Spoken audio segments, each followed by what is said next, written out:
আপনার অ্যান্ড্রয়েড মোবাইলে যদি ভলিউম কম থাকে তাহলে ভলিউম কীভাবে বাড়িয়ে নেবেন, আপনার মোবাইলের সাউন্ড কীভাবে বাড়িয়ে নেবেন। তাই প্রথমে আপনি প্লে স্টোর ওপেন করবেন, আপনার মোবাইলে প্লে স্টোরে যাইবেন। প্লে স্টোরে যাওয়ার পরে চার্জ অপশনে ক্লিক করবেন।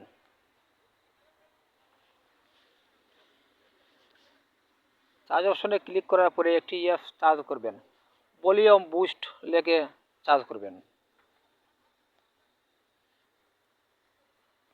ভলিউম বুস্টার লেগে চার্জ করবেন। চার্জ করে এই অ্যাপটি আপনারা ওপেন করে নেবেন। এই দেখুন অ্যাপটি দেখে নেন। এই অ্যাপটি দেখে আপনারা ডাউনলোড করে নেবেন। ডাউনলোড করে নেওয়ার পরে ওপেন করবেন। এখন আমি ওপেন করলাম। এই দেখুন এখানে আছে ভলিউম, একবার উপরে যেটা, এখানে 25 থেকে 30-এর ভিতরে রাখবেন। নিচেরটাও 25 থেকে 30-এর ভিতরে রাখবেন।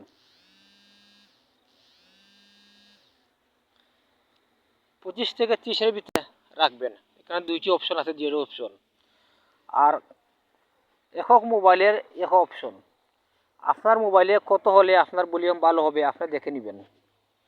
তাই এভাবে আপনারা সেটিংটি করে নেবেন। আপনার মোবাইলের ভলিউমের সমস্যা হলে এভাবে ভলিউম বাড়িয়ে নেবেন। তাই আজ এই পর্যন্ত ভিডিও।